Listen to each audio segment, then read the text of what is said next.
back. This Tom Beer Whisperer. A little technical difficulty there, but I'm back. Hey, I've got the classic Leinenkugel Summer Shandy. I first had this beer, I don't know, what, 100 years ago? I can't remember the exact year now.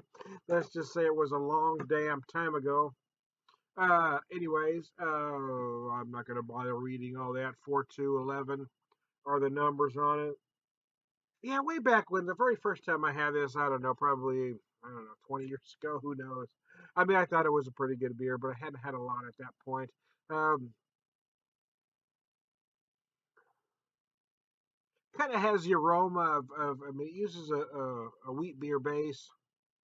Has that aroma of a light American wheat that you've added country time lemonade to. It says natural lemon flavor. I'm just not getting natural aroma or flavor from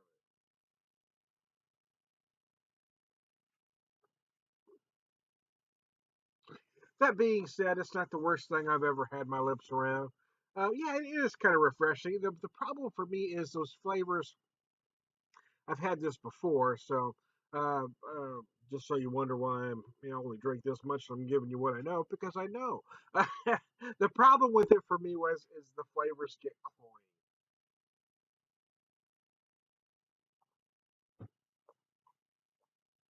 It's only 4.2% 11 IBUs. So yeah, I mean it's an ideal beer if you're going to a barbecue picnic, especially if you're going with or you're meeting mostly macro and macro light drinking friends. Yeah, I would take a 12 pack of this of these cans and share gladly. I mean you may get a convert or two, who knows.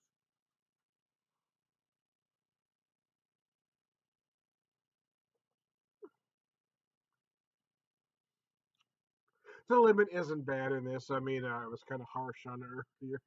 Sometimes I just can't help myself. But it does say natural on the can, but it does have it doesn't necessarily have a real natural feel about it. If you know what I mean? Again, it kind of feels like you've added country time lemonade to a wheat beer. That's what it feels like. And I'm not talking about a traditional, Bavarian Hefeweizen. I mean a lighter, light-bodied American wheat, somewhere along the lines of, say, a Boulevard wheat. That kind of gives you a baseline.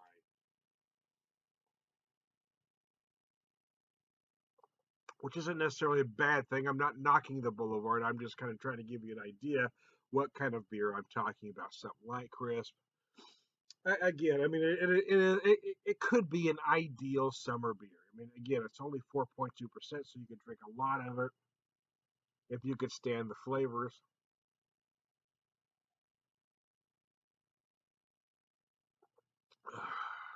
But yeah, I mean, I could see myself bringing this to a gathering if I knew there was those type of drinkers around. Sometimes if I'm going to a picnic barbecue and I know it's mostly macro light drinkers, I want to have something good to drink, but I don't necessarily want to spend a lot of money either.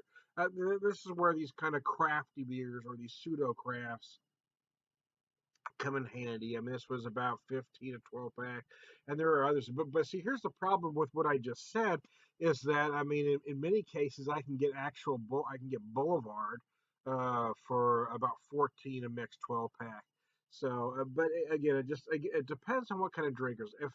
If I thought that where I was going, folks might enjoy a beer like this, I would bring a beer like this because that's the kind of beer drinker that I am. I love sharing stuff, and if I can get one or two folks to kind of broaden their horizon, well, hey, I feel pretty good about that.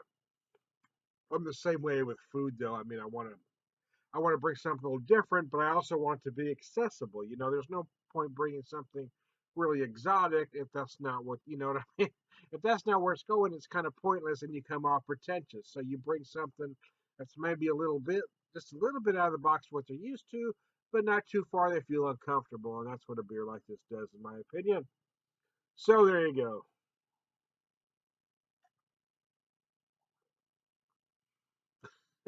I am. Who are you, Tom? Who are you? I am Tom the Beer Whisperer. What do you do? I'm the beer evangelist, prolific beer drinker.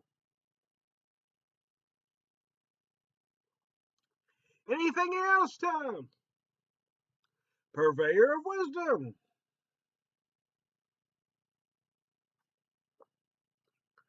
What else? An all around good guy.